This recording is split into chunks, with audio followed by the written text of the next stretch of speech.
Сельский ветеринар Виктор каждое утро шел по старой проселочной дороге к участку, где жила его пациентка, добрая овчарка по кличке Рина.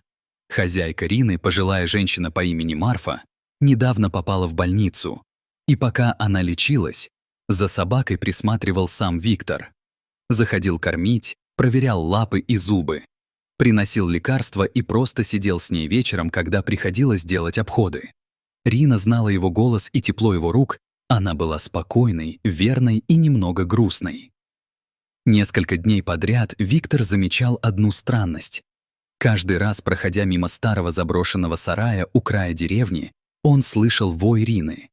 Она стойко ложилась у запертой двери и завывала, не подпуская никого поближе. Сначала Виктор думал, что это просто тоска по хозяйке. Животные иногда так проявляют одиночество.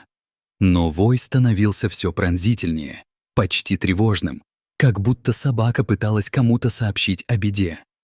Однажды утром вой был особенно долгим и мучительным. Виктору стало не по себе, и он решил разобраться. Он подошел к сараю, ключи в кармане звякнули, и воздух тут же наполнился резким запахом сырости, старого сена и еще чем-то неясным, горьким. Дверь скрипнула, и луч фонарика прошел по темному углу. И в этой тишине что-то шевельнулось. На полу среди запыленных тряпок и старых ящиков лежали крошечные белые мордочки, 3 котят. Они были настолько малы и ослабли до такой степени, что едва открывали глазки, свернувшись калачиком друг у друга, дрожали от холода и от истощения. Никто из них не мяукнул, силы были на исходе. Виктор осторожно поднял коробку, чтобы не напугать малышей, и аккуратно переложил их, прижимая к себе, словно это были хрупкие сосуды. Рина стояла рядом и не отходила ни на шаг. Ее глаза, обычно спокойные, блестели, и она не позволяла никому подойти к двери сарая. Позже выяснилось, что кошку, давшую им жизнь, звали Мальва. Она попала под автомобиль в соседнем дворе и погибла, вероятно, пытаясь утащить своих малышей в безопасное место.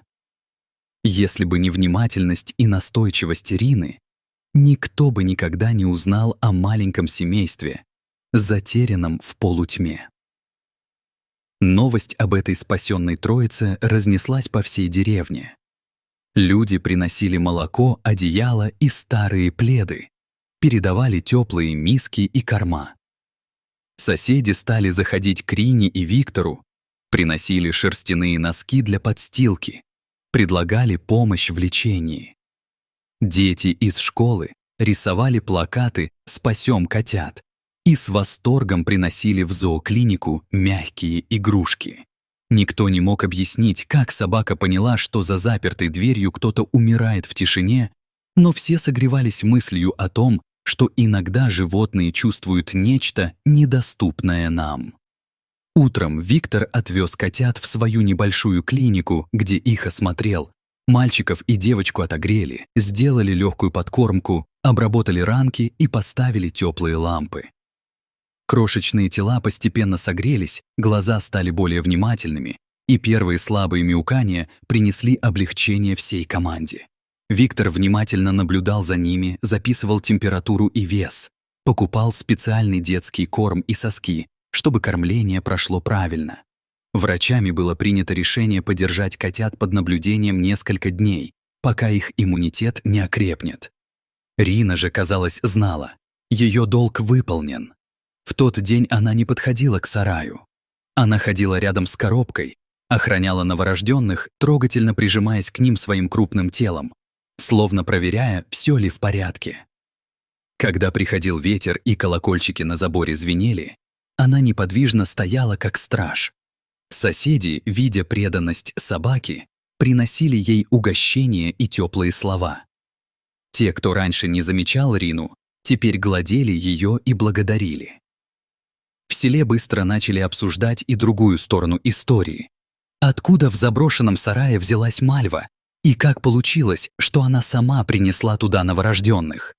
Выяснилось, что перед своей гибелью кошка наверняка искала укромное и теплое место для котят, и именно сарай с его старыми тряпками и стогами сена показался ей подходящим убежищем.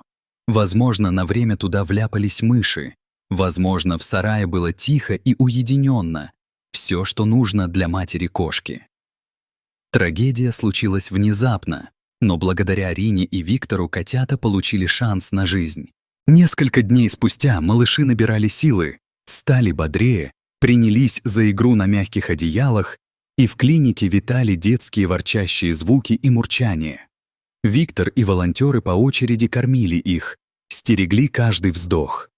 Вечерами он сидел у окна клиники, рассматривая маленькие ушки, и думал о том, как редка и хрупка жизнь, сколько черствости и сколько человечности укрыто в малых поступках. Он вспоминал, как в детстве учился разбираться с такими случаями у своего наставника, и как важно не оставаться равнодушным. Со временем котят начали отдавать в добрые руки. Соседям, которые всегда помогали деревне, молодой семье, мечтавшей о пушистом комочке, и старушке, что всегда кормила дворняк. Но прежде чем это произошло, в селе провели небольшое празднование — благодарственную встречу, где Виктор, держа коробку с теплым пледом, рассказывал, как все происходило. Люди аплодировали не столько ему, сколько Рине. Собака стала местной героиней. Дорогие друзья, если вам понравилось это видео, поставьте лайк, а также подписывайтесь на канал, где наши авторские истории выходят каждый день. До новых встреч!